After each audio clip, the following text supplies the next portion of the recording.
another podcast already. Here we go. Yeah, I feel like we do lots of them, although people only know that we're doing them once a week. Is this a bad time to need to sneeze? No. Hold it in. I'm with my co-host, as usual, Dean McKillop, and industry good guy, Scotty Goble. Welcome. Industry good guy. I've never, ever been introduced like that before, but thank you very much. I'm honoured to be here. I hold both of you in very high esteem. So it's an honour, yes, to be interviewed or be a guest on your podcast. I'm unsure how exactly to introduce you because you're a podcast host, a bodybuilder, a coach, a PT. You also do live seminars. So how should I define you, Scotty? How can I introduce you? Fitness industry, do anything, man. I don't know. Like I am all of those things, and I enjoy all of those things, and I don't want to let any of those things go. But there are only so many hours in the day, and sometimes we have to focus on the most important tasks, or maybe the tasks that will help support the family and pay the mortgage and things like that at times. But yeah, I'm all those things, and I love the fact that I am. Great, love it. Makes you hard to define, but that's okay. I understand you have let go of bodybuilding a little bit with your MidLife Man episode. Oh, look, I've let go of the competitive bodybuilding altogether. There's no question in my mind that there's not a comeback in the future. I still love my training, but yeah, competitive bodybuilding is a thing of the past. I'm well into my 40s now. I'm 44. So it's not like I was going to physically see any great progression. And I also felt that psychologically, I wasn't really going to progress with bodybuilding either. It taught me a lot, and I'm really, really grateful for all it taught me. But I feel like I learnt all those lessons, and I was just sort of repeating myself, just getting back up on stage. Yeah. So yeah, I've tried to move on and challenge myself in other ways. And MidLife Man has certainly been a challenge in the short time I've done it, trying to learn Brazilian Jiu-Jitsu. Not going that well at the moment. And obviously with the quarantines and things like that, there's no rolling around on the mats with other men in close proximity. So yeah, so always trying to challenge myself. I think that's what I learned through bodybuilding. It's the accomplishment is one thing, but the challenge is where it's really at. So I'll try and remain slightly out of my comfort zone for the rest of my life if I can. Love it. Yeah, I mean, nothing really compares to bodybuilding? No, like I play competitive team sports, and like I've been involved in other team sports on the coaching side of things and all the rest of it. And like every other sport, if we're going to stick with this, we pick on bodybuilding all the time on here. I always inverted commas sport, and I never know what to call it. But that's a debate for another time. But anyway, for now, for this point again, even as a high-end rugby league competitor, soccer player, doesn't matter. You have the opportunity to make small mistakes and have a fairly comfortable social life. You just have to train very hard for the most part. While you're at the training session. Yeah. But bodybuilding has it's relentless for an extended period of time. And if you make mistakes, it costs you far more in regards to the end result. It's starvation. It's fucked. It's just like... Well, it's like two sports, isn't there? There's like the sport of actually lifting for hypertrophy, and then you have to engage in the Hunger Olympics when you're not training. It's well said, the Hunger Olympics. Yeah, it is absolutely that. And look, I agree. There's nothing like bodybuilding. I don't know if it is a sport either. It's kind of an anti-sport in many ways. What you do on stage in no way reflects what you do in the gym. What you do in the gym is sort of move things in very inefficient ways rather than trying to find the most efficient way to do it. It's very unusual in that regard. But the discipline that it gives you, it might be unlike anything else. And that's the real reward of bodybuilding. And I think that the people outside looking in can never appreciate that because they just can't fathom what it takes to get on stage with 3% body fat with as much muscle as possible. So those of us within the inner circle understand. Yeah, it's a weird inner circle too. It's a very weird inner circle, yeah. But look, I didn't get into it for the right reasons. I got into it probably as an insecure teenager that's trying to find his place and all that sort of stuff. So I think it's, we look at all the narcissists and things like that, which we might be surrounded with. But, at the highest level, you find that most people aren't like that. It's maybe the lower level coming up, but when you speak to the best guys and a lot of the pros, most of them are pretty well-balanced individuals. And I don't know. For me, it's very humbling. I train at Doherty's gym, so it's quite a humbling place to train. I'm surrounded by pros and of all sports, but bodybuilding in particular. And you can't get too ahead of yourself or think you're too good when you're training there. Some outsiders looking in might think fucking meatheads, like, I don't know, dumb, kind of emotionally shallow, not a lot going on outside of lifting, maybe like rude or abrupt. But when you actually get to know these big walnut people, can I call them walnuts? Yeah. That's the compliment. You realize actually, no, some of them love to read economics and philosophy, and they've got children and other hobbies and interests, and they're like deep, interesting people. They're normal humans. They're just normal humans. They just happen to be walnuts. It is true. It is. Sure, it is outside the physical norm. Yeah. And therefore people don't feel like they can relate to you. Yeah. Which is probably the case if you see someone that's, you know, tattooed head to toe or has, you know, 100 piercings or something like that. Maybe someone like myself might look at them and go, oh, they're a little odd. But if you actually sit and have a conversation with them, they'll turn out to be really interesting people with families and jobs and, you know, interesting lives as well. So, yeah, we can't all be categorized by our physical appearance. If you did, you know, we'd be written off all the time. Yeah, no, it's certainly a good lesson because there was a fellow that used to train at World Gym Ashmore.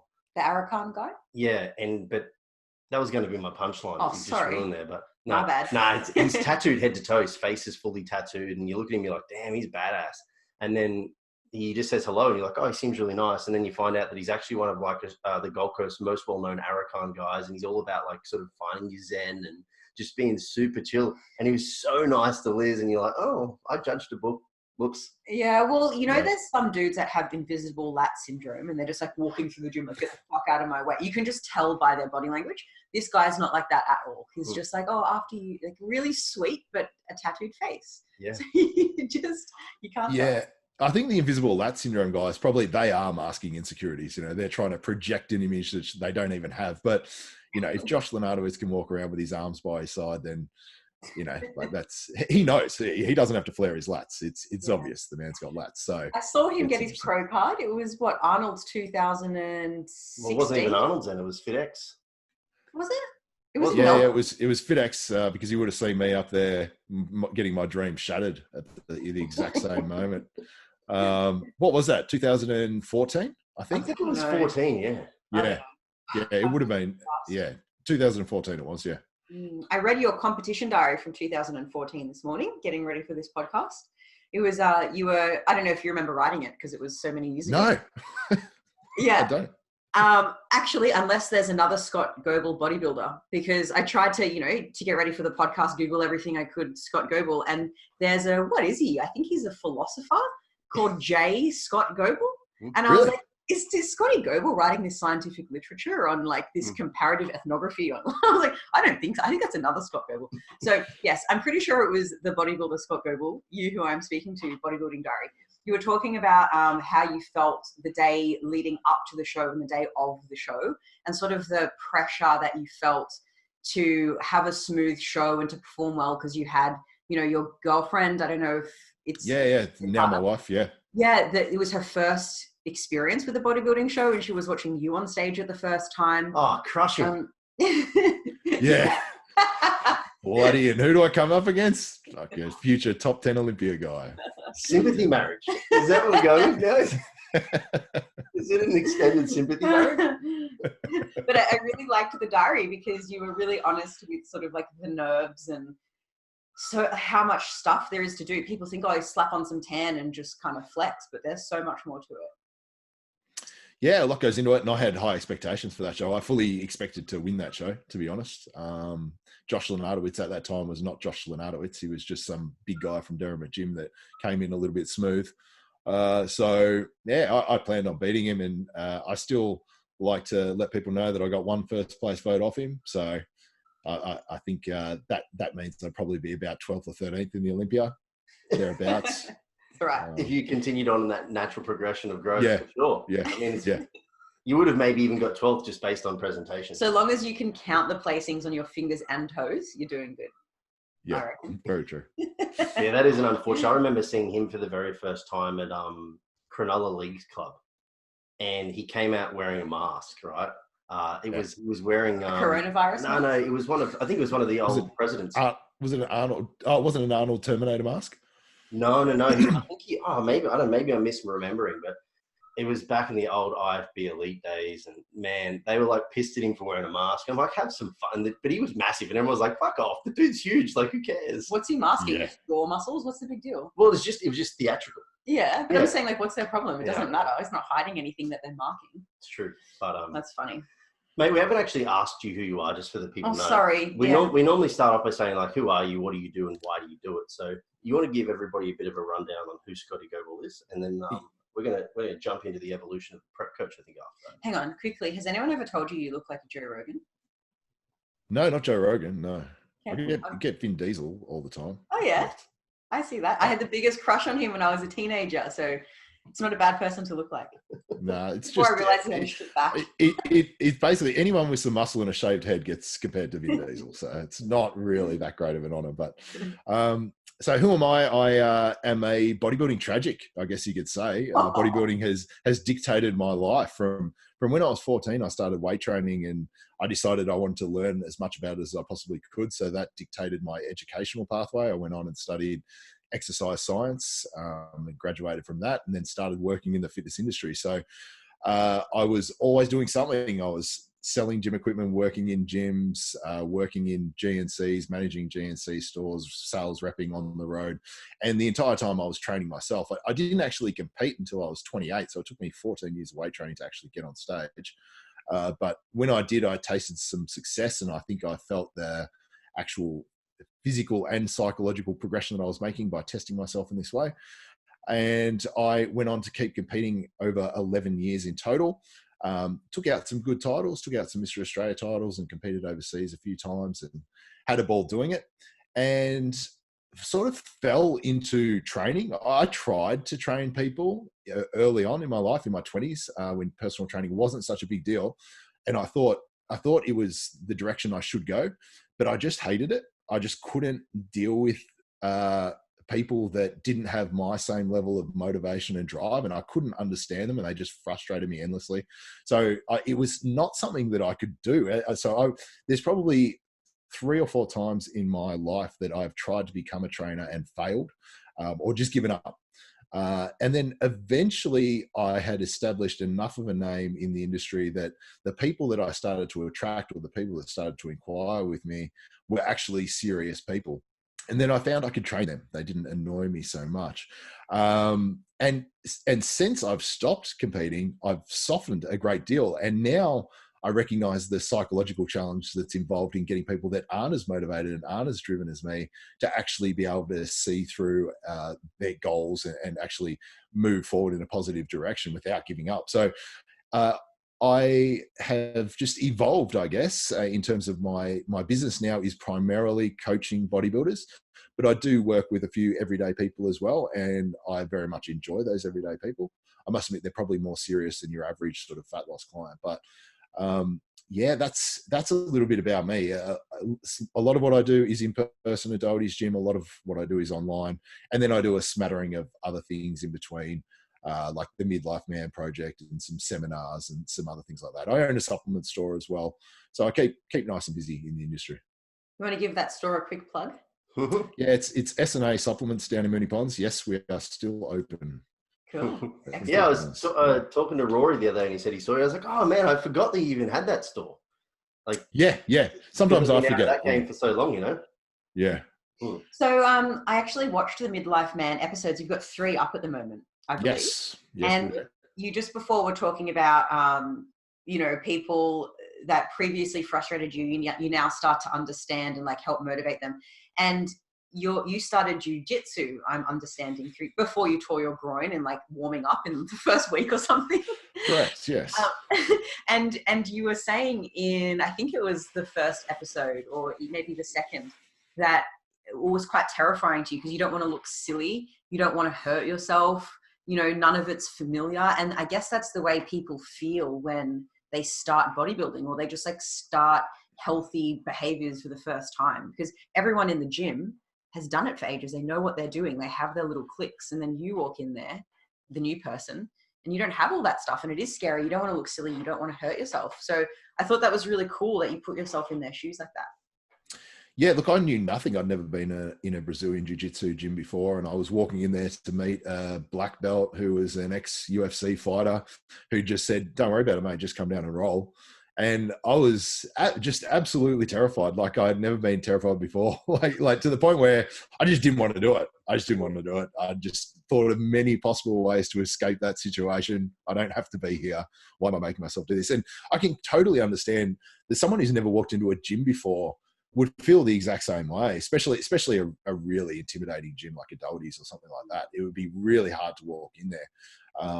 And most of it was just looking stupid. I think that was the big thing, because I don't know what I'm doing. I don't have a gi. I don't know how to wear a gi. I didn't know that you walk in and you take your shoes off straight away because you don't walk on the mat with shoes on. And, you don't want to be told off for walking on the mat with shoes on because, you don't know. So it was intimidating, and I think it's good because I wanted to be able to empathize with people that want to get into weight training for the first time, especially men of my age group that maybe haven't exercised for 20 years, that are looking to improve themselves and get in the gym for the first time. It's good for me because I can sort of see it from their perspective now. Yeah, that's awesome. How are you going with your jiu-jitsu at the moment? No good. Yeah. Because of the injury? Look, I mean, I tore my groin pretty good. Like it was a grade 3 adductor longus tear. So it's taken a fair bit of rehab to get it back up to strength and length. So I won't tear it anymore. And obviously the BJJ studios are all closed down now. So I'm just doing some little solo drills and mobility work and things like that. And trying to prevent myself from getting injured again. So I haven't progressed very far.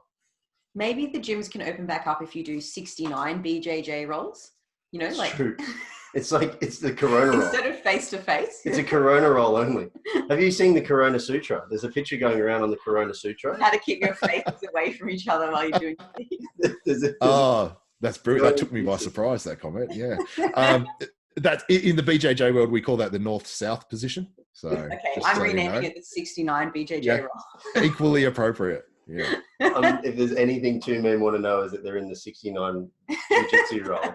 Yeah. We'll keep referring to it as north-south, I think. I'm almost certain that would make more men feel comfortable to now also go to jiu-jitsu, knowing that they're going to get into the 69 position with the black belt. Because we all know who's going to be on top. Yeah, exactly. Hey, I wanted to quote you from episode 2 because I found this so hilarious. I'm going to be 60 when my daughter's 18, and if I'm not going to be a hulking 120 kilo intimidating presence, I'd like to know I can kill a young man with my bare hands. So there's your goal for continuing BJJ, or your inspiration. I think natural fatherly instincts. Yeah. Now, and my other daughter, I'm going to be 62 when she's 18. So yeah, I gotta get some skills. You'll be able to double hand them. That's right. They're close enough within age, It's not like you waited 10 years and you're going to be 70 for one and 60 for the other, True. You just got to have some bark. My dad, he's an older dad too. He's nearly 80 now and I'm 30. So probably the same age difference between your daughters and you. This guy called Mario came over to take me on a date, and he knocked on the door like a good date does. And my dad opened it. And just kind of like straight away, he said, if you hurt my daughter, there's not a hole big enough you can hide in. And I was like, that's really going for the jugular. What about like, hey, how are you? He's actually not a protective father at all, but he just like, he just pretended like he was. He just enjoyed that moment.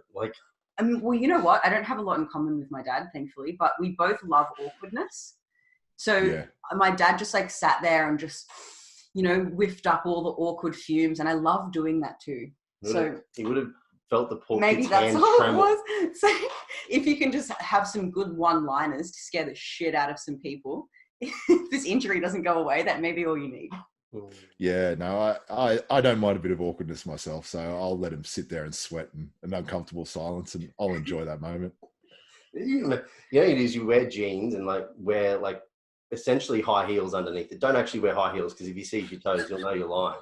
But just get even more height out of you and just tower off this door and just stand there and just look down at them. They wouldn't know. You just can't move though, otherwise you'll fall over and you'll lose all of that power. But little will they know that it's the wife that they really should fear. Oh yeah? Yeah. Oh yeah. We're the Middle Eastern descent, that sort of Arabic hostility. It's just suppressed just below the surface. Oh, really? Yeah. It's bubbling away under there. Oh, it's hardly under. So we joke, right? Liz's mum is Venezuelan, her dad is Lebanese. Mm. So oh, wow, what a someone's cocktail. like, oh, you're feisty. We're like, yeah, she's half Lebanese.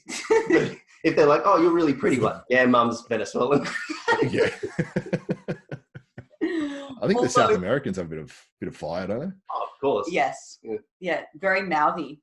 Mm-hmm. Can I just blame my genetics on my mouthiness? I can't help it. It's my genetics. Well, I blame my genetics on my laid backness. Okay, you can do that. Yeah.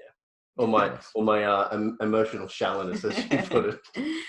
We're in the industry. We blame everything on genetics, so.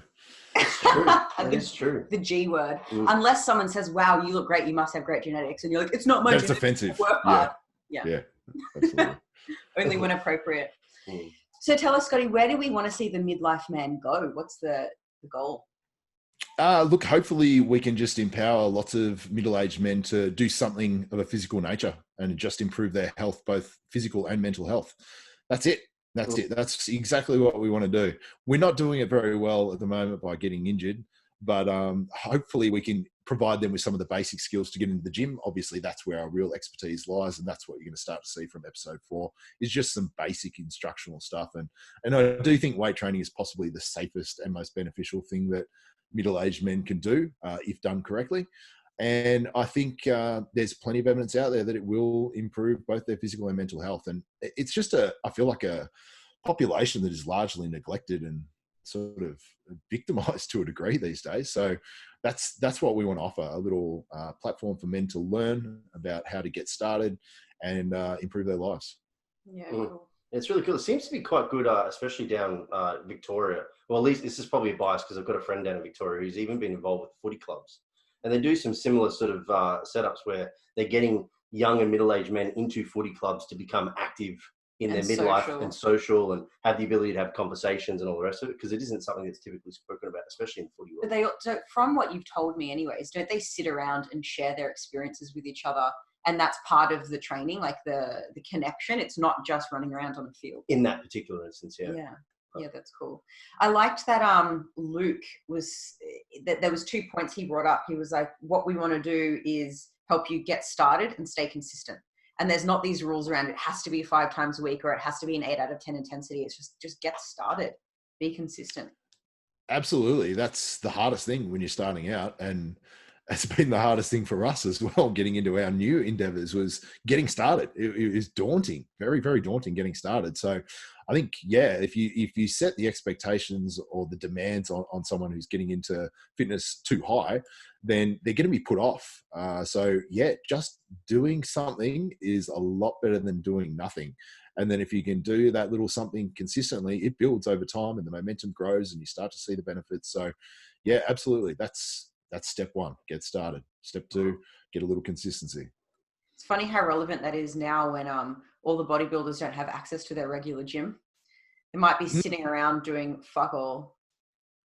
So, I had a few very serious clients when it first happened. I was like, try and get something you can use at home. And they're like, nah, man, I can't, I'm not going to be bothered. Like, if I can't go all out, I'm not going to do anything. And now they've all scrounged up some equipment, like, because they've realized, and now a lot of them are really, really enjoying their home sessions. So there's a lot of time saved. That's for certain. Yeah, well, we only live 15 minutes from the gym, but that's half an hour a day that we save just in the car. Plus the conversations. Yeah, all the chats between sets. That's true. Work those jaw sets. What are you doing for training at the moment?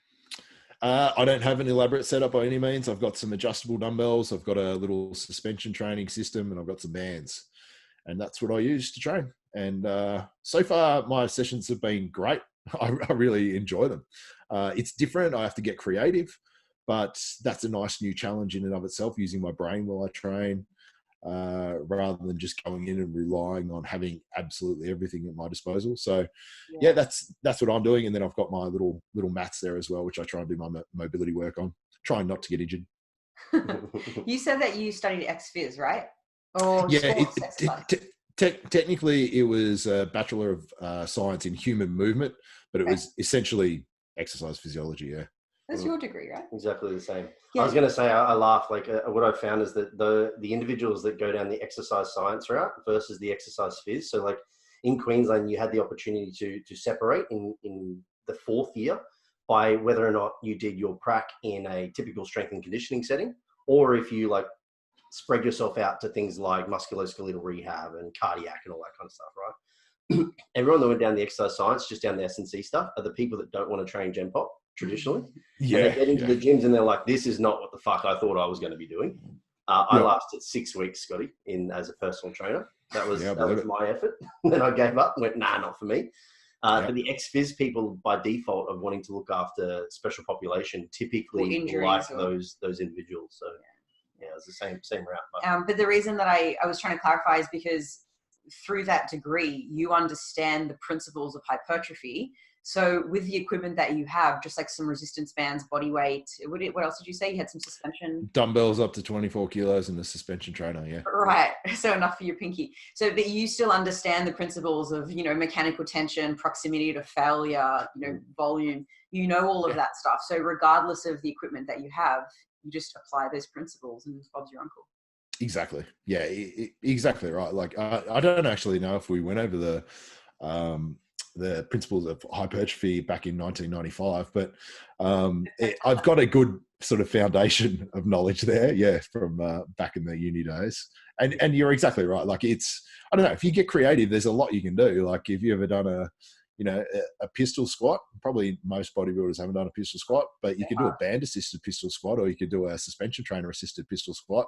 And before you know it, like you're crippled. I thought my leg workouts would be absolutely horrendous. My first couple of leg workouts, I was in that much pain the following days because I was just doing so much time under tension work and so much unilateral work.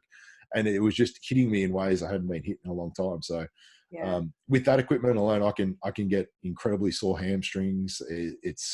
It's quite amazing. I'm having like 3 same-day DOMs that last for about 3 days from my home workouts. We just have resistance bands. Oh, we've got like a barbell that goes up to 100 kilos, but it's this really awkward bar you can't do much with. So yeah, but samesies here. We're just doing what we can and being surprisingly sore from it. Yeah, I'm kind of okay taking a bit of a break from it and getting a little bit more aerobically fit and sort of prepping myself physically to be more effective in my training when I get back to it. That's something bodybuilders neglect. Because I'm a hobby builder, I don't mind going backwards for a moment in time because it's not really, like my life is not defined by bodybuilding. So I would hate to be in that position. That would be a scary position to be in. Yeah, look, I feel bad for some of my high level competitors, which are trying to push always to the next level. Christian Caldwell's just turned pro. He's 40 years old. He's trying to do his best to make his pro debut next year. I feel bad for those guys, but I'm in the same boat as you, Dean. I don't really care if there's some physical regression. At 44, that physical regression might be permanent, but it doesn't really matter. Like it's not what I'm about anymore. Yeah, but one of the major reasons we got you on, Scotty, is because I was interested to sort of get a bird's eye view on how the evolution of the prep coach has changed. Because you started out quite some time ago and are still doing it effectively now, and also it's your primary mode of income. So you obviously do it well. When did you start as a prep coach? Probably in 2008, I started prepping people, which I'd only done one show. So I was that guy. And I literally was that guy because I was completely and utterly clueless. And I would say I thought prepping myself would be the greatest possible education as to how to become a good prep coach, because I would learn the cues, I would see the signs, I would be able to feel it, interpret it, objectively measure it. I'd be able to do absolutely everything. And that would enable me to coach other people. But what I learned since I stopped competing is that that's probably the worst way to learn how to be a prep coach, because all you do is learn how you respond physically and probably more importantly, psychologically. Like I've got a body which is designed to take an enormous amount of stress, and I've got the mindset that I'll push on regardless. So I would just completely run myself into the ground to get in great condition. That was my approach. It was old school. I would starve, I would do cardio, I would do whatever. I don't really lose muscle easily, and I'm just willing to suffer. So it's a very dumb approach. Like if I knew now what I knew then, I would have probably been a much better bodybuilder, but I found something that I thought worked. And then I just applied that to all my clients. And if they didn't survive, like if they couldn't handle it, I just, oh, you don't have it. You don't, psychologically, you don't have what it takes to be a good bodybuilder. And look, it brought me some success. I prepped some people that looked great because they could handle it and they had a similar ability to tolerate incredible workloads and stress like I did. But the vast majority just sort of got spat out and left by the wayside. And it probably wasn't, it was probably out of necessity that I had to learn how to be a much better prep coach, because it was becoming my primary source of income. And if I wasn't getting better at it, my income wasn't going to get that great. So yeah, I just had to learn. And I don't know what it was, but since I stepped away from bodybuilding in 2015, I would say I just keep learning and learning more every single year. And hopefully the prep coach that I am in 2020 makes the prep coach of 2015 look like a complete idiot. And I'm hoping in 2025, I make my current self look like a complete idiot as well, because by no means do I know everything. By no means have I mastered everyone that I prep. So it's fascinating to me, and it's my new passion. You know, my passion used to be getting myself in shape and competing, and now my new passion is finding out how other people tick physically and psychologically. There's definitely some truth to what you're saying, though, in you know, if you can't battle through this suffering, then you don't have what it takes to be a bodybuilder, because it sucks. Like, you do have to endure suffering. And even if you weren't going about it in the best way and you were kind of eliciting more suffering than was necessary, which is what I think you're saying, there's always a level of suffering that you have to deal with, even if you do it the easiest or the best way. Oh yeah. Yeah, there is, it's inevitable. Yeah. But it's sometimes how you articulate that to someone that's new to the sport, which is the key to getting them to buy in. And I think that's a lot of the lesson I'm learning, is how to communicate with them and explain what's coming and get them ready for it and just coax them through it. Whereas I guess when I was competing, I just had no sympathy for them. It was just like, you think you're doing it tough? I was doing it 10 times tougher than you. Like, you're still fat, you know, like that would be my approach. And whereas now I'm like, yeah, no, I totally understand what you're going through. And this is what's coming for you next. And this is what we have to do. And this is why it's happening. And it's completely normal. And you are fine. And it's okay to struggle with it. And if you're about to cheat on your diet, you just let me know and we'll get you through it. And, you know, like I'm a much more empathetic character than I used to be. And I don't know if that's because my testosterone levels are far lower than they used to be, or if I've just matured as I've had children, or what it is. But it is a struggle. There's no way to do it that's not a struggle, but there's a way to articulate and talk people through it and let them know that what they're doing is a necessary part of it. Whereas, I don't think I did that in the past. Yeah.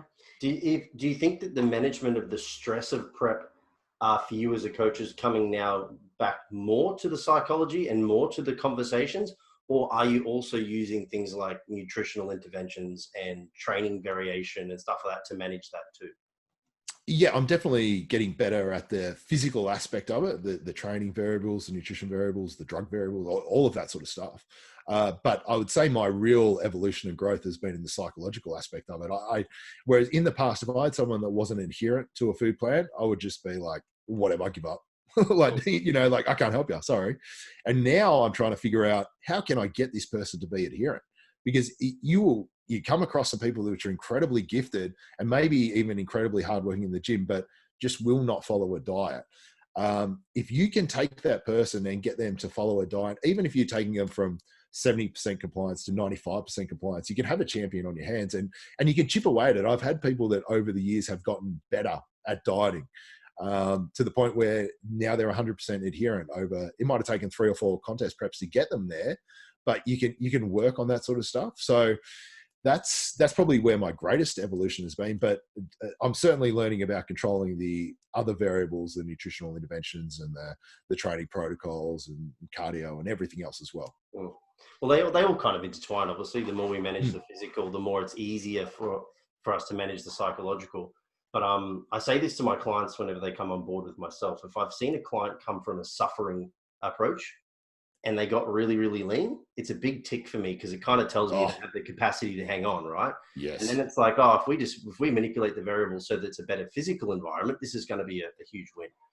Yeah. But one thing that I struggle with is the individual that comes from an otherwise suffering moment, and then they say, I did everything I possibly could have, I just don't get lean. Well, no, again, the issue here is compliance. Now, there's a double problem here. Potentially the situation you put in was negative, but then also you obviously haven't managed it very well too, and now you're also lying about it. So the psychology of that person is far more difficult to manage than the other people. Yeah. Absolutely. Look, if you get someone who's done it the old school way and just starved their way into condition and managed to do it, you're going to make it the easiest prep they've ever done by comparison. It's not going to be easy by any means, but by comparison, it will be easier. So yeah, I love those people as well, because I've had a few of those come on board over the years, and it's just like, oh my God, I can't believe how easy this is. And you're just like, yeah. I'm not a contest prep coach. I take on another genre of client, but you can never tell, well, I have found in my experience, what a good client is going to be, because we have initial consult calls with people to get to know their goals. What are your hurdles? What are you worried about? What are you looking forward to? And some people say, I'm willing to do anything. I'll give up whatever you need me to give up. I'll sacrifice what needs to be sacrificed. I was like, oh, your goal is to lose 4 kilos and to get to 17% body fat. Like, you don't need to sacrifice everything. It's fine. Like, we got this. And then, we start coaching, and 3 weeks in, there's like, hey, you still haven't followed the first instruction. Like, what's going, and then there's those people that are kind of worried. Oh, I feel like my motivation's lacking. I'm not sure if I've got what it takes. And we're like, hey, we'll ease you into it. And they do so well. So sometimes you can't tell by people's intentions. Sometimes there's this huge gap between their intentions and their actions. Mm-hmm. It would be so great to know that from the beginning, because then they could help guide your coaching. Because if somebody's saying they're willing to do everything, you might have a harsher plan that you give to them, because they say they want this by a shorter date, or they're willing. Or you might give them an easier plan because they're not really sure about it. And your coaching could just be aligned if their intentions aligned with their actions. It's tough though, because sometimes the facade is an indicator of them not actually being willing to do that. Like, I fucking despise the comment, I'll go 110%. Like, I hate that comment. Why? Because one, semantics, it's not possible. I knew you would go there, yeah. And two, like, I don't need 100, I need 95. Like, I would say that I pretty much nailed 99% of my preps, but I'm still not a fucking idiot to say that I nailed it 100. And I would never say that, because also 100 would mean that you could never have improved it, right? So like, I just think the mentality that's associated with the person that traditionally says, I'll do 110%, it means that they'll do 110 for about 5 days, and then 2 days they'll just not talk to you, and they'll do 90%, and their average is less than the person who's just willing to do most of it. The majority. To give you an idea of how compliant Dean was to his prep, I don't know how it started, but he got this intense chest infection, and he was gurgling. Have you ever heard the death rattles? Someone on their deathbed? Yeah. So Dean sounded like he had, because I've heard them before too. I was like, I've heard this noise, and then they died like an hour later. And the home doctor wouldn't come to us, because they're like, no, you need to go to the emergency right now. And so I sacrificed my sleep for nobody, but I sacrificed it one night for this guy. And I ended up leaving the hospital at 3 a.m. because I had volunteering work the next day, and the doctor said he was fine. He's all good. And so I was like, cool, catch a cab home or an Uber, because we don't live in the 70s. And he walked home because he had to do his steps. Like, he walked home from the hospital after having a chest infection because he had step targets. And also there was a coffee place on the way home. So there's I'll do what it takes attitude right there. Yeah. So I came from the same psychotic school of thought when I was competing as well. I would do stuff. I mean, I've done too many stupid things to remember. I had appendix surgery the next day. It was the day after I got discharged from hospital. I went and trained legs. I just found a way to do it. You're not meant to do that with abdominal surgery, but I found a way, hack squats, light, controlled, time under tension, superset it with some leg extensions. You can do that. Don't advise it, but and look at that sort of mindset serves you well, because if you know that you're willing to do extreme things, it gives you a lot of confidence in your own prep. But finding that in other people is not that easy. And I completely agree. Like people like to stigmatize certain divisions as, you know, like, she's only a bikini chick or something like that. Some of my bikini girls are the staunchest, mentally strong competitors I've got. They will not deviate. They are absolutely fantastic. And some of the bodybuilders I've got are just a nightmarish head case that just cannot, you know, stick with anything. So you can't tell. You can't tell based off their background or anything like that. I've got one guy at the start of his prep who was going, "This is so easy compared to the life I've lived, the homelessness, the abuse and all this sort of stuff. This is so easy." He collapsed in a screaming heap the last 4 weeks, just cheating on his diet left, right, and center. And then you'll have people like me that come from a coddled background, middle class, you know, never had a struggle in their life, and are just like, "I'll fucking run through a brick wall for this. Like, I don't care. Like, I will, if I drop dead on this, you know, next step, so be it. I'm going to get shredded." You just don't know. I think categorically, like, people, like men that compete in untested federations that take drugs to be large, they do that for a reason. Like, there's a reason why you take drugs. You want to be bigger. And because of that, by virtue of always wanting to be bigger and being willing to take pharmaceutical enhancement, that means you're okay with putting some of your health a little bit to the side for the benefits of a particular look. Much harder to get them in legit condition than it is to get somebody who is either in men's physique, typically, because they're not trying to be massive. In an untested? In an untested. Natural bodybuilders, far easier to get leaner because they only have leanness as a proxy of success. Are you saying that you guys can't get big? Well, they can't. You know, once you're at a certain size, so you're big. like, the only thing I can do right now to beat my competitor is just get fucking peeled, you know? Yep. Whereas a dude who's 110 kilos, like, I don't want to be under 100. Like, that's small. Like, Yeah. wow, it's not. So I find it's far more difficult getting them peeled. But bikini competitors, figure competitors, and all the rest of it, they're also trying to, like, run the beauty part. They're also trying to look presentation. They don't want to look gaunt in the face. But so they kind of just tick the boxes because they're not worried about being massive. Some of my bikini girls want to get striated glutes, and I have to hold it back. They really do. Not the category for you, sweetheart. Yeah, they just love it though. Are there any? Do you follow any particular strategies from a nutrition or training point of view? Do you control the whole lot as a prep coach, or do you just do partials? Normally I control everything. There are some people where I give them the training freedom.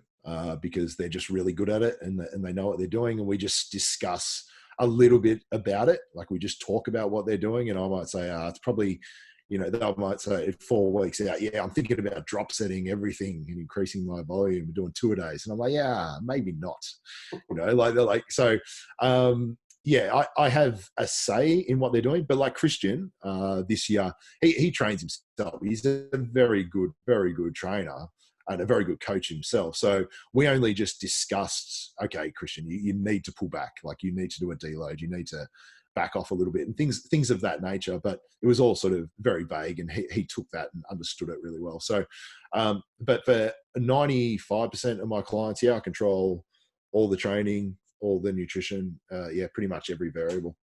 And do I follow any specifics? Yeah, probably not. I think I've become more and more open-minded. The more I coach people, the more open I am to suggestions. I have some people that prep all the way up to comp on macros. It's a rarity. It's very much a rarity. The vast majority will shift to a food plan entirely, just because they find macros makes it harder for them towards the end of a prep. I have people that will have 1 macro day a week and 6 days of food plan. I have all sorts of things. I've got some people doing keto, Dean. Don't hate me, but the only reason they do keto is you give them 1 grain of rice and they eat a loaf of bread. You know, don't ask me why. There's some psychological trigger there. I hate keto, but they just cannot control carb portions at all. It's like nut spread. Don't put nut spread in my diet because I'll eat half a jar. Okay, no nut spread. You know, that's fine. And these people, it's like, do not put a carb in my diet. I will lose my mind. There, you can do keto. It's not the best. It's not the best by any means, but it's the best. Whatever. It might be the best for them. It's unusual, but it might be. To explain what you mean by, just for people who aren't sure what you mean by, they do 1 macro day a week. What you mean by that is they follow a meal plan for 6, and 1 day of the week you're like, hey, eat this much protein, carbs, and fats, and they eat whatever foods they feel like just to those macro targets. Yeah, and look, sometimes I'm really vague. Sometimes I'll be like, hit a minimum of 180 grams of protein, and I want you to land between 3,500 and 3,700 calories. Cool. Go. That gives them That's enough it. flexibility to eat the stuff they've been craving and not go too wild. Yeah, yeah. And have you found that this level of flexibility to your coaching has provided better results? For some people, yes. Like some people love the regimentation. Some people just want food plans 7 days a week. But yeah, absolutely. Flexibility allows me to reach other clients and be successful with other clients that wouldn't otherwise respond to that incredible level of regimentation. So yeah, for sure. I've got people doing weird and wacky stuff because that's just their lifestyle. I had one lady that was, and by no means do I claim this is the right approach, but again, it comes down to getting results and fitting in with their lifestyle and getting that adherence and buy-in. I had one lady that was doing like 1,100 calories Monday to Friday and 2,200 calories Saturday and Sunday. And it was just because she had a super, super busy, high stress job that she was 10 to 12 hours on call Monday to Friday, and she just didn't have time to eat. She just like kind of resented eating during the week. But then that was probably, then she was probably unleashing on the weekend. So you had to actually force her to eat a little bit more to get to 1,100 calories. And then you had to pull her back to keep it at 2,200 calories on the weekend. And it's not great. It's not the best case scenario, but for her circumstances, it was a scenario that got her results and she could stick to over a long period of time. It's no good giving someone obviously the best possible scenario, but they can only adhere to it for 3 days. Because, you know, lifestyle or whatever constraints interfere with it. Yeah, that's what I was sort of getting as more like your flexibility in your coaching, not necessarily to the client, but like if you only have one way that you do it, you've only got one client, you know, one type of client. But a quote that I always use from Lyle McDonald is exactly what you just said, and that is good advice not followed is shit advice. And I've always essentially just built my coaching around that concept. You've got to give advice that they can follow. Yeah, I've become way, way more flexible. I keep coming up with new possible things. I'm completely open-minded to almost anything now. Maybe not the carnivore diet, but I'm pretty open to almost anything. And that's look, I try and discuss it with people. I start with the best case scenario, and then we just peel it back and we work backwards from there. And you know, what is the best case scenario for you? You know, all right, you're working out on site, you know, 7 days on, then you're back at home 7 days. Okay, what are we going to be able to do? We'll make the most of these 7 days at home, but when you're out on site, you've got all these restrictions. We'll just do our best. And it's, you have to be open-minded and you have to be flexible. Otherwise, like you said, you've got a very limited client base that you can work with. Was it Gabby Fondoro? No, you fucked it again. I always say her name wrong. Gabby Fondero? Yeah. On the podcast back in episode, I don't even remember, she said, I'm open-minded, but not so open that shit's falling out. And you were saying I'm open to pretty much anything, maybe not the carnivore. Like shit that doesn't make sense, obviously you're not open to that. Like shit that science can disprove, we're not going to be open to that. But outside of that, we can be open-minded. And I think that when we say open-mindedness, just like using the word holistic, people think that means like we like crystals and I don't know, salt lamps and shit. But like, that's not what we mean. We mean like, we know that there's plenty of ways to skin a cat.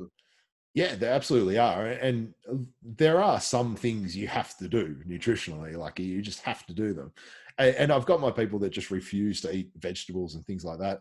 And I just keep repeating why they should eat vegetables and coming up with different ways that they can eat vegetables. And some of them eventually do it and some of them don't. But I probably just beat it into them to the point where they're just like, oh, God damn it, it's going to be easier for me to just blend up some fucking zucchini and carrots and tomato and just pour it on my rice. You know, like just something to shut me up. But, you know, like, yeah, you still, I've probably still got my clients that don't eat their vegetables as well, but you know, like you have to be open-minded. Yeah. And you have to follow some of the nutritional foundations that we all know exist, you know, that you cannot get away with avoiding. I guess that's like trying to avoid the basic principles of hypertrophy and being angry that you're not growing muscle. Like there's things that we all have to do that are universal rules. I've got one client I can think of, hey Mick, if you're listening, who just grew up eating parsnips and potato. And he just doesn't like vegetables because that was just not part of his day-to-day life growing up as a kid, and now he just hates them. And for a while he was pinching his nose as he was eating his asparagus, and I knew that wouldn't last long, because when you get people to do stuff that they don't like, give it a week, maybe 2. I think he did it for longer than that because he's a legend. But we're still struggling with the whole vegetable thing, but continuing to experiment with different ways. Currently we're on greens powder, which isn't a long-term solution. We're getting there. Absolutely. You have to find the best way for that particular individual. That's the case with everything. So the veggies are sometimes a stumbling block, but most people can wrap their head around it. And most people end up, if they do it, they start to say, you know what, I feel better. I don't know why. I just feel a bit better. And you're like, oh, I wonder. Maybe because you're not getting scurvy anymore. Exactly. Well, just the fact that Scotty's a bodybuilding prep coach and he recommends tomatoes is life-changing. It's pretty cool. We're few and far between us individuals that have colours in our diet. Oh, yeah. Not just greens. Yeah. I'm still uncertain where that came from. I've tried to think about where. I think I know. Where? Maybe. So if we look at the macronutrient makeup of veggies are a carbohydrate. Some vegetables have equal parts carbs to protein, like green beans, for example. But broccoli, which is like the most commonly eaten vegetable, has 0.4% carbs, if I'm remembering correctly, and 4% protein.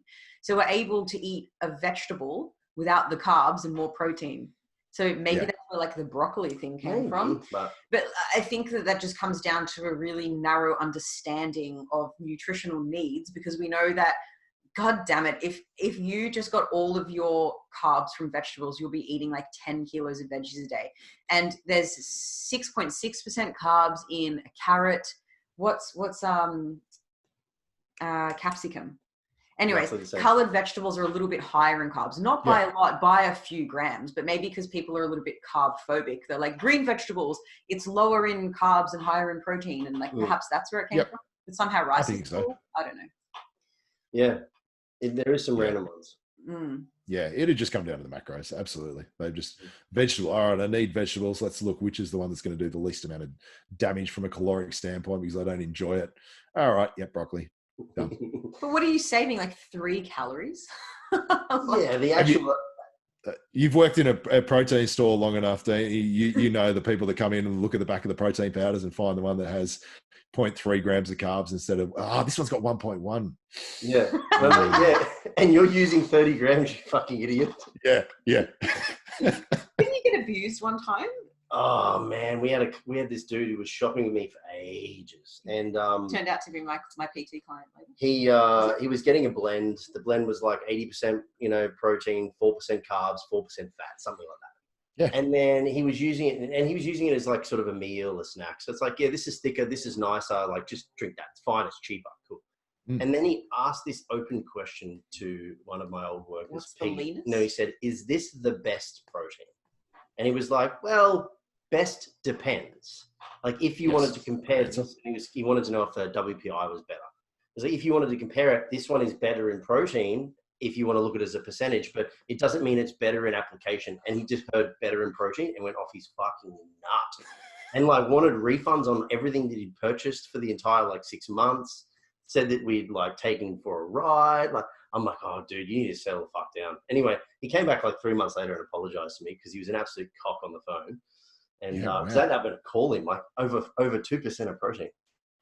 Wow, yeah. Did he come in? Was he drinking a Boost juice at the time? They're my favorite ones. Probably. They're looking at the the carbohydrate content of the WPIs while drinking a Boost juice or something. Oh man, because I think from memory, I don't know. You were there, I wasn't. I just remember the story you told me. He asked, "Is this the leanest protein?" And that could mean the lowest in fat, or it could mean the lowest in total calories, or like it could mean various things. Yeah.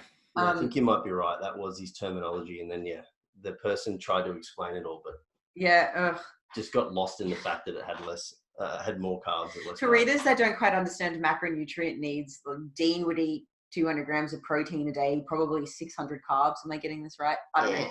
Thereabouts, doesn't matter. So 1 gram of carbs, 2 grams of carbs, like isn't going to do anything. Like not going to touch the sides. Eat 2 grains of rice. less Mm. if you're worried. Exactly. Scotty, do you count vegetables in the diet, or are they kind of one of your like free ones? Or No, I count them. Cool. I count them. Yeah, if you I eat count it, you everything. count it? Yeah, if you eat it, you count it. Yeah, yeah. I just like that approach because, you know, I'll find someone that, you know, what don't I count? Do I not count just greens, or do I not count the tomatoes and that as well? I'm going to eat a kilo of tomatoes. Ooh. You know, like I'll have those people. So, yeah, I've learned to just count and account for everything. Mm-hmm. It also means you can figure out how much fiber the person's eating. So Exactly, if they've gone yeah. to the toilet in 4 days, we know the variables instead of guessing. Yeah. Yeah. And then with such varied clients, like you've got obviously some online, some face-to-face, I believe. Yep. And then you've obviously got some people doing keto, some people doing 5 and 2, whatever it may be. Are there any particular like data points that you refer to for success each week? Like what sort of stuff do you look at to determine Well, what we're learning winning?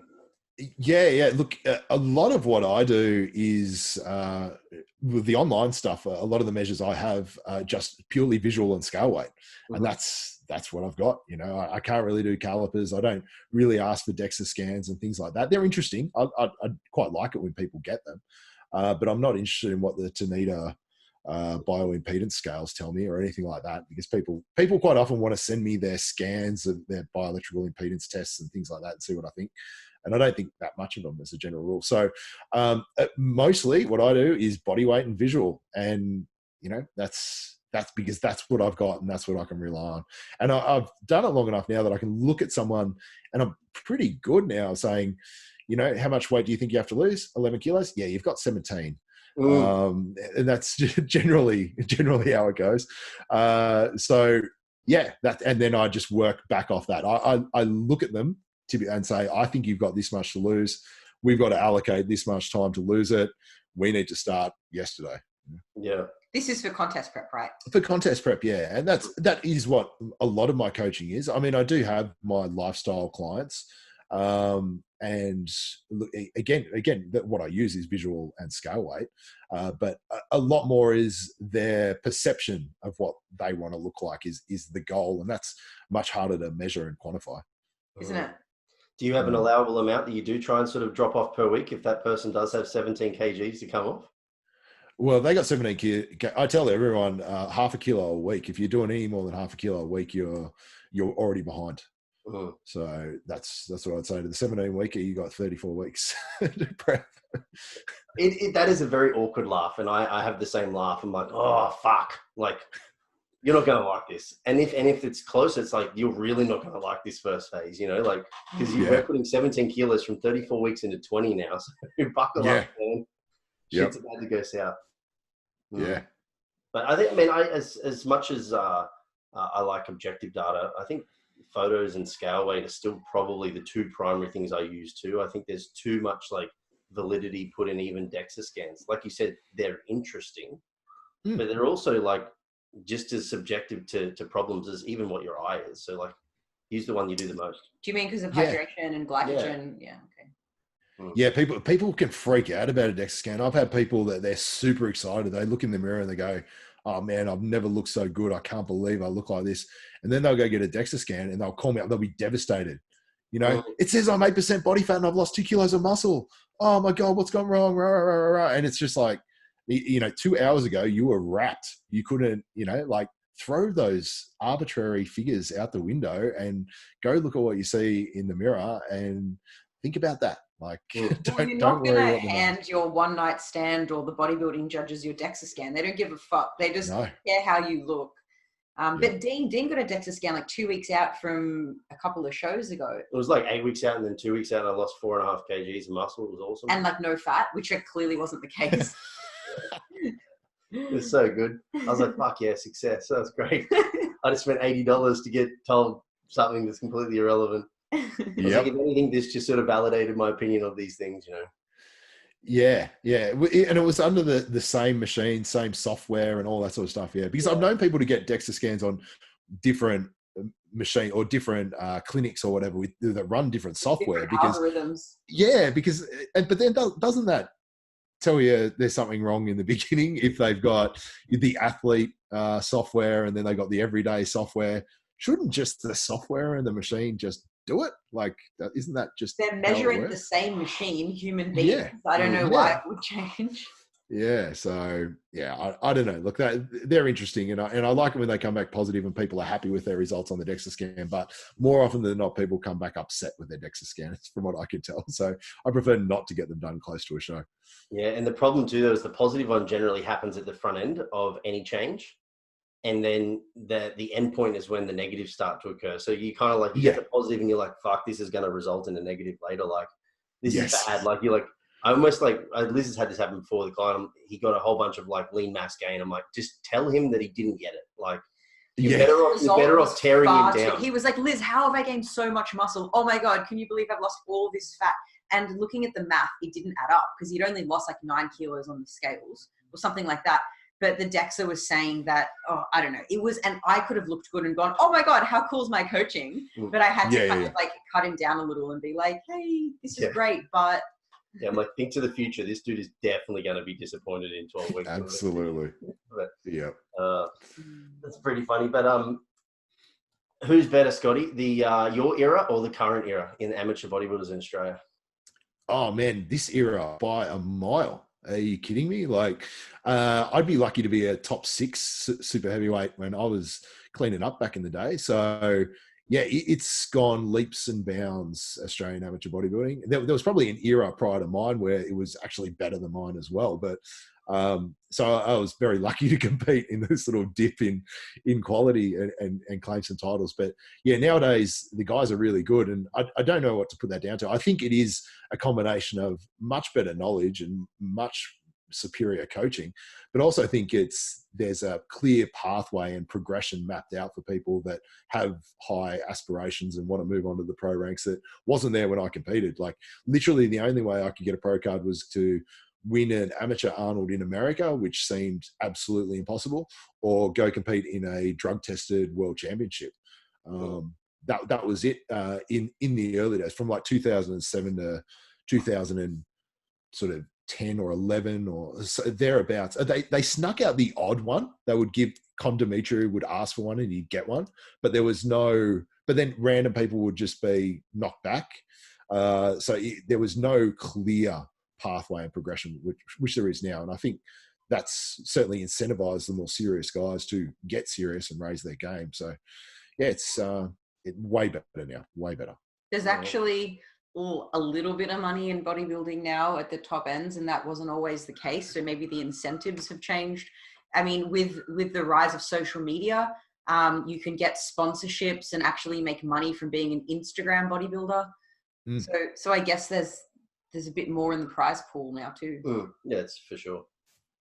Yeah, look, it's. I mean, there's money in bodybuilding, not the actual competing, but there's plenty of money in the bodybuilding industry for sure. And the smart people maybe aren't competing. Maybe they are just building a huge social media following because they're the ones that are probably really cashing in. But then again, there's a lot of people with a huge social media following which aren't cashing in at all. So you just for smart people and ambitious people, you can definitely make money from bodybuilding. And what's your opinion on the end of your shows, mate? You think they'll be all good? You've got a Bendigo show, right? Yeah, I got the Bendigo show. I'm sweating on the Bendigo show because it's 18 weeks away. Look, I've spoken to Tony Doherty, and I don't think I'll be speaking out of place by discussing that conversation. He is pretty gung-ho about putting these shows on if the venues are available.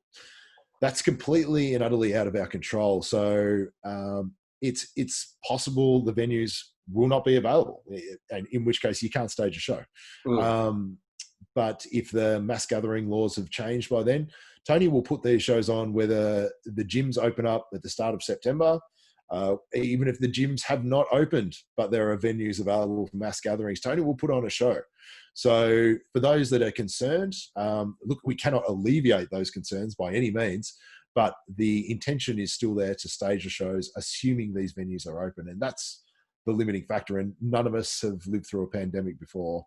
The government's never done this before in this era. So it's, we don't know, but the intent is there. Okay. Yeah. I want to pose an option. Mm-hmm. I think like if online bodybuilding. No, fuck no. WBFF No. doing that. Are they actually? I'm not even kidding you. They're fucking doing an online one. Really? That's problematic. They're special, but they are. I can't. But what would? They also allow booty implants overseas, so that's pretty intense. You know, would be that if time becomes the biggest constraint in that less time in the gyms and all the rest of it, that we just have like one all-in open nationals, as opposed to multiple small state shows. You know, like because that would be cool. That would be cool. That would be cool. Yeah. Look, it's kind of comes down to financial feasibility. I think it's still a business, bodybuilding and promoting shows. You don't promote shows to lose money, even if you love it. You don't do that. That's bad business. So I think if the state show numbers were so low, like if there were 10 or 12 registrations in each state or something like that, maybe Tony would consider that option. But if they're financially feasible to run state shows as well as a national show, that would be the best case scenario for everyone.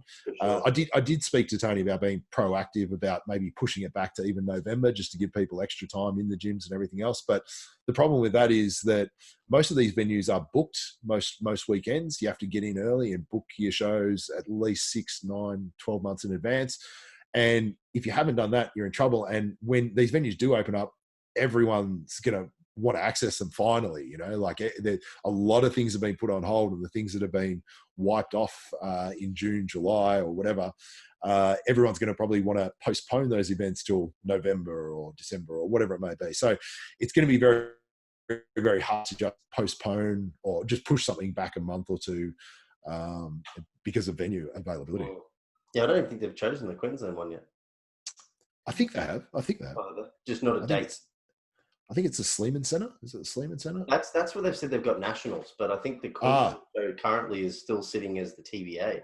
Okay. No, I could be wrong. Yeah, that's good. Nationals in Queensland. I'd have to go far. It's good. Although I do enjoy a trip. I just get Dean to FaceTime me. It's true. Because I don't love bodybuilding as much as you and Dean, and I've been to my fair share of bodybuilding shows in my time. So I was like, Dean, just FaceTime me when the highlights are on, like when this person's doing their routine or whatever. It's true. So I don't care where it is. It's a long day. It really is a long day. Yeah. But mate, thanks for coming on today. Very much pleasure. But we aren't finished with you yet. Okay. We I don't know if you've taken note of our motto of this show, or is it the motto? We call it the motto. The tagline. It's how to be less shit. So we always ask our guests how to be less shit in regards to the topic at hand. So for yours, it would be how can people be less shit as a client, maybe, and maybe how to be less shit as a coach. Look, as a coach, don't accept that you know everything, because if you think you know how to get someone in shape, it's over for you. Like you're not going to learn anymore. You have to accept that there's always room for improvement in your skill set and your ability to communicate what you want the client to do. And I think communication is massive. And when I came to your seminar, Dean, down in Melbourne with Will, I remember thinking to myself, I knew most of that. Like I knew, 95% of what Dean was talking about, but geez, he articulated some points in a really clever way. And I can't wait. I'm trying to remember exactly how you did it so I can communicate it to my clients, because it's the communication of those points which is going to get you the buy-in and the adherence. So that's the main thing. Keep learning how to convey the information and lessons you learn as a coach, and as a client, how to be less shit. Oh, geez, there's so many ways. To be less shit. If you have doubts or concerns, ask your coach about them. Would probably be the first thing, because if you have doubts and concerns, then your coach can alleviate those doubts and concerns. There you go. You're empowered to move on and move forward. If the coach cannot alleviate your doubts and concerns, then come hire me or Dean. No, I don't know. That's what your coach is there for. So communicate with your coach. I think that's really important, because the clients that I have the greatest success with are quite often a bit more of the ball breakers, the ones that communicate with me very, very frequently. Because you never lose track of anything. Sometimes their concerns or thoughts will reveal something that someone who's too staunch to tell you they're suffering won't give away, and therefore you miss some of the cues to make particular changes. So communicate with your coach would probably be the best thing. Yeah, I love that one. As leaders of our coaching team, sometimes we get feedback from particular clients saying, hey, I wish that coach X did this or that. And we would say to the client, we kind of act as a middleman between some of the coaches and their clients sometimes. And we would say to the client, hey, have you actually had this conversation with your client? It might be, sorry, with your coach. It might be something like, I wish that they had more communication with me, or I wish that they would change my nutrition plan more frequently, or something like that, which is not a problem. Mm-hmm. But if the coach doesn't know that's what the client wants, how are they going to do that? So we'll say, oh, that's totally no problem. Have you told X coach that you want that? They're like, no.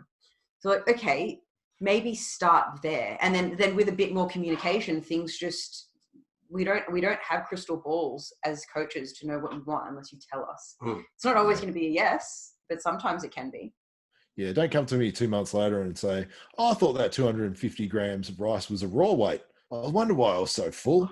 Oh, mate. It's happened so many times. My client, Gerard, he fucking pulled like 27 kilos off, I think, in like 24 weeks or something we did, right? So like crazy fucking weight loss. It's amazing, yeah. Amazing. But at the beginning of it, his high day, I gave him pancakes out of the shake and bake. Yeah. And it took about 8 weeks, once I'd already cut them as well, so he cut his load down, to eventually figure that I meant that he was only meant to be having them as mixed weight, because it's just easy to do them as mixed weight. Yes. Dude, I was doing the raw. So at one stage he said it was 2 fucking containers of pancakes in this diet that I wrote, because I said 700 grams, and he's like, fuck, these are 350 each, all right? Wow. He'd shake one and cook it. He'd shake the other and drink it. Wow. And I'm like, that's not a way to do pancakes. And then I was like, the good news is you're 150 grams, or what is it? 175 grams of carbs over each time you've had a high day. You still lost 1.5 kilos each week. Yeah. Continue. Like, yeah. Wow. Yeah, that's hilarious. He was drinking raw pancake mix. Gerard, there's something wrong with you, mate. Or is there? Hardcore. I respect that. That was the dude that just was like, yes, sir, man, no worries. I'll do what it takes. It is what it is. Oh. I love those people. Yeah, there could be worse, for sure. So our next wrap-up question is, do you have something worth sharing with the audience? If you're stuck for ideas, a book, a movie, whatever, a course. Oh, right. In that regard. Oh, that's a tricky one. A resource sharing? Maybe perhaps a YouTube channel, Scotty. Yeah. Well, I would obviously recommend MidLife Man. Thank you, Dean. I think for anyone that's looking to get into the fitness industry, if you're probably looking to get into the fitness industry, I don't know that this is the podcast for you, because you guys are probably talking some pretty high-end stuff. But hopefully, if someone stumbles across this, then yeah, by all means, get onto MidLife Man. It'll hopefully be entertaining and informative. Outside of that, look, I don't know.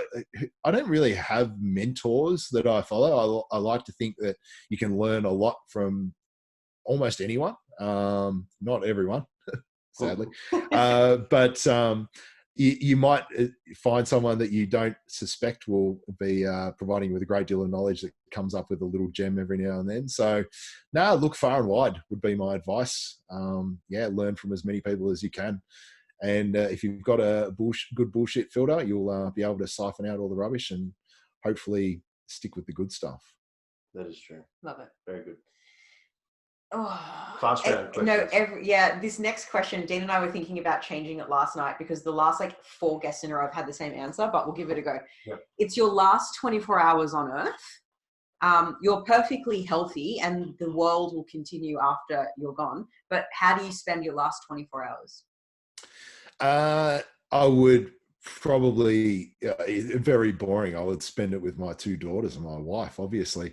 But I would probably set aside some time to do some little video recordings like this to speak back from the grave to my daughters as they get older, and maybe one threatening one for any boyfriend that potentially comes around, that I could haunt them or something like that if they do anything to my daughter. So yeah, I think that's what I do. Because my daughters are very young, they wouldn't understand Dad's philosophy on life and things like that. So I'd probably record a fair bit of that stuff that my daughters could access later on in life. How selfless. That's beautiful. I like the threatening message there. It's good. All right. Well, in case you don't get around to recording a message, what would your threatening message be? I would just let them know that even though Dad's not there, the mum comes from a large Assyrian family, and that they have a wide network and they see everything and know everything. So behave yourself. Listen up, boys. Yeah. That's funny. That's too good. Something worth sharing? No, we already did something worth sharing. Oh, I mean, shitty choices? Yes. All right. So card game, shitty choices. It's a would you rather game. We're picking at random. But if we come up with a shit card, we will throw that card away and choose again at random. It goes like this. It's got to be a good one, you know? Would you rather publicly announce every time? No, we've already done that one. I don't know how we keep getting the same ones. You know, we should have a pile of cards. We should have a dead card. Would you rather snitch on your best friend for a crime they committed or go to jail for a crime they committed? Ooh. Well, it depends on the jail term, I guess, and the crime. Well, let's set this scenario up. The crime was that they robbed an institution that was really rich, and kind of taking, let's say, like a bank. They robbed a bank. Or the church. Let's go with the church. Oh, but listeners might be religious, and then that will come into some moral conflict. Let's go with a bank. No one minds that a bank gets robbed, right? And the jail term is 15 years. Do you know where the money is? Do you know where the money is? Yeah, your friend has it. So would you rather snitch on your best friend for the crime of robbing a bank or go to jail for 15 years for the crime that they committed? Ain't no way I'm going to jail for 15 years. There's just no chance. I'm sorry. If it comes to it, you're gone, buddy. I'm snitching for sure. If it's 15 years of jail time, nah, I'm not eating that. Shouldn't have robbed a bank, mate. Sorry. What's the max jail time you would do for your bestie? I'd do a year. I can handle a year. I'm not being your friend. That's not much time at all. No way. I don't know. You're kind of pretty, Scotty. I don't think you'd have a good time in prison. Hey, that's why I'm learning BJJ. Give me a few more months. 69 right. BJJ. All right. Now, if people wanted to engage in your coaching services or find more of your content, where would they find you? Just go to my Instagram these days. That has links to everything. I've shut down my website. It was too much upkeep. Yeah, I gave up on it. 95% of my inquiries were coming through Instagram. So just go there, Scott Goble bodybuilder, which should probably be changed to Scott Goble coach. But yeah, hit me up there. Cool, perfect. Sounds great. Well, thanks so much. It's been a great chat. Yes, indeed it has. It's been my pleasure. Thank you. Until next time. Cheers, everyone. Excellent.